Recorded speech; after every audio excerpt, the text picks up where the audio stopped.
안녕하세요. 법무법인 백송의 윤재원 변호사입니다. 여러분은 친권 양육권이라는 단어를 들어보신 적이 있으실 텐데요. 오늘은 친권 양육권이란 무엇인지, 그리고 부모로서의 권리와 의무는 친권 양육권과 어떠한 차이가 있는지에 대해서 말씀을 드리고자 합니다.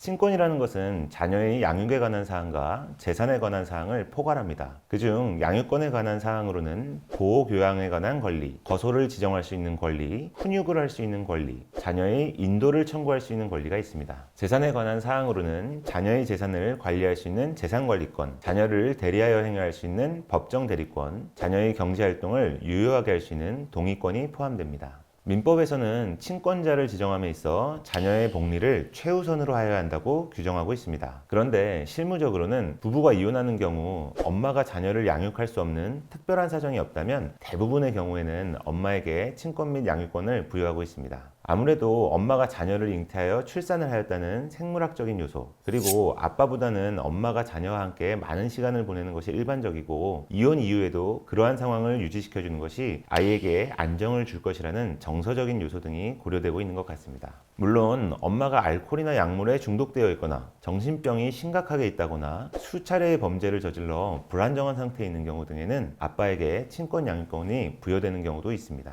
부부가 이혼을 함에 있어 친권자와 양육권자가 분리되는 경우 여러 가지 불편한 점이 발생할 수 있고, 따라서 친권과 양육권은 모두 한 명에게 지정되는 것이 일반적입니다. 다만 양육권자가 재산에 관한 능력이 많이 부족하거나 자녀의 재산 보호 등을 위해 친권을 공동으로 행사하는 것이 바람직하다고 판단되는 경우에는 친권자와 양육권자를 분리하거나 친권을 공동으로 행사하도록 하는 것도 가능합니다. 친권이 없는 부모는 자녀에 대해서 아무런 권리 의무가 없을까요? 모두 아시겠지만 절대 그렇지 않습니다. 부모는 친권이 없더라도 부모와 자녀의 친자관계 그 자체는 변함없이 존속하고, 친자관계에서 발생하는 권리 의무는 영향을 받지 않습니다. 자녀에 대한 부양 의무를 부담하기 때문에 양육권자에게 양육비를 지급해야 하고, 누군가 사망하는 경우 부모와 자녀 간 상호 간의 상속권은 그대로 존재합니다. 또한 미성년자의 혼인이나 입양 같은 신분 관계에 있어서 동의권도 그대로 보유합니다. 부부 중 일방이 사망한 경우에는 당연히 생존한 일방이 자녀에 대한 친권과 양육권을 단독으로 보유하게 됩니다. 그런데 자녀의 복리를 위한 경우에는 다른 사람을 후견인으로 지정하여 양육에 관한 권리를 행사하도록 할 수도 있습니다. 실제 있었던 사건을 하나 소개해 드릴게요.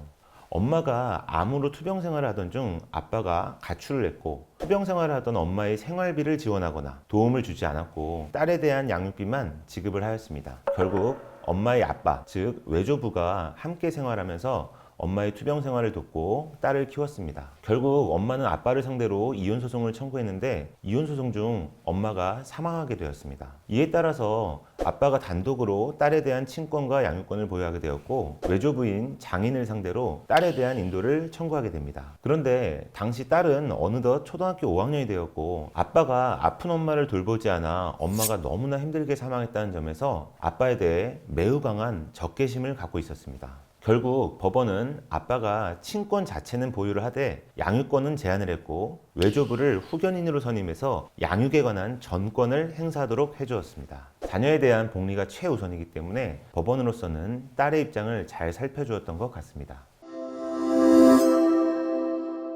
네, 이번 시간에는 부모의 권리, 친권, 양육권에 대해서 살펴보았는데요. 부부간에 아무리 큰 다툼이 있더라도 자녀에 관해서는 복리를 최우선으로 하여 잘 협조하시기를 부탁드립니다. 그럼 오늘도 유익한 내용이 되었기를 바라고요. 재밌게 보셨다면 구독과 좋아요, 그리고 알림 설정도 부탁드리겠습니다. 감사합니다.